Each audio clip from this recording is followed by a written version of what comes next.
Thinking in language. How we use language to manage information. By Parag Jasani.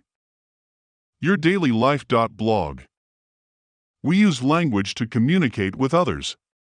By communicating, we can exchange our knowledge and views with others.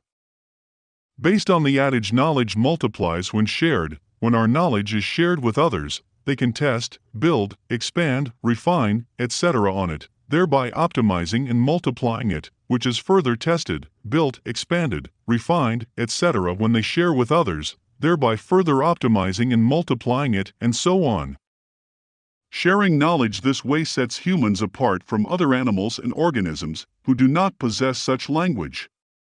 It also explains the reason why, despite being genetically similar to other animals and organisms, humans are so intelligent. Even when it makes language the core tool responsible for the intelligence of mankind, communication is not the primary function of language. In detail, we all know that we use our brain to gain and utilize knowledge using our thought process. As thoughts work internally in our mind, our brain uses language to communicate them with others in a comprehensive manner. Even when it helps in communicating with others, communication is not what language is originally designed for, as explained below. If you want to call a person out of a huge crowd, you need to know his name. Without using the name, it becomes difficult to call that person. In the same way, the optimizing aspect of natural selection has designed our brain to assign names to concepts and store them in the memory. Concepts are mental representations of something we have experienced, learnt or imagined, which can be of physical or mental nature. Storing concepts by their names in the memory makes it possible to recall such mental representations at a later stage by their names as and when required. Recalling them this way enables us to arrange them in meaningful ways, which we do using grammar of the language we are communicating in. It helps us plan and manage our ongoing and future interactions in optimized manner. It is only after we arrange them into language in such a way that we can use it to communicate with others. Based on the same, its primary function is not communication, but recalling and managing memories to optimize our interactions, which makes language primarily a sophisticated memory management tool. Using language 1, we can recall and process contents of our interactions that are stored in the memory in the form of information and knowledge and project them into future, and 2, pass on its benefits by directly or indirectly exchanging such contents with others in multiple ways. Such benefits enrich our thought processes and provide knowledge by enabling us to contemplate, deliberate, ponder, etc. over them to optimize our interactions. The same makes language the chief contributing factor responsible for the development of human intelligence, only limited by how developed languages are and how they are utilized. Concept-based understanding. My name is Parag. Although it has a meaning, there is no connection of such meaning to me. If that is the case, what is the reason behind naming me? My name is just a token to identify me. If I didn't have a name, it would be difficult for others to interact with me. Similarly, if I didn't have names for other people, it would be difficult for me to interact with them. The same is with concepts. Assigning names to concepts makes it possible for us to recall them at a later stage in our thought processes.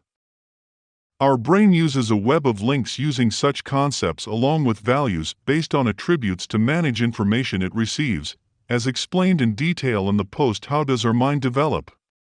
They help us gain knowledge and skills, which contribute to the development of our personality, and how we gain understanding of other people's minds. Thoughts and language.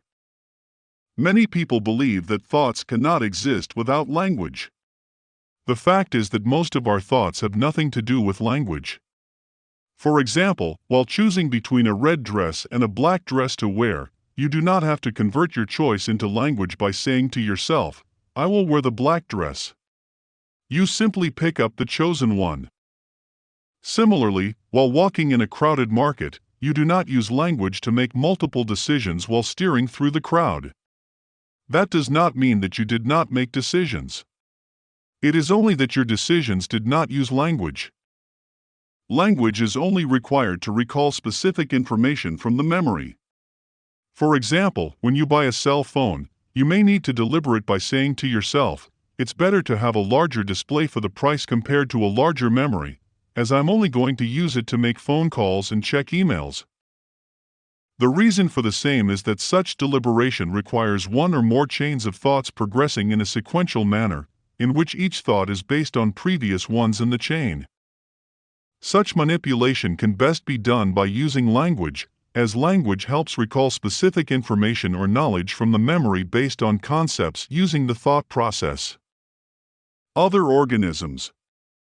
As animals and other organisms do not possess such language, it is not possible for them to recall memories from their earlier interactions when required to plan and manage their ongoing and future interactions.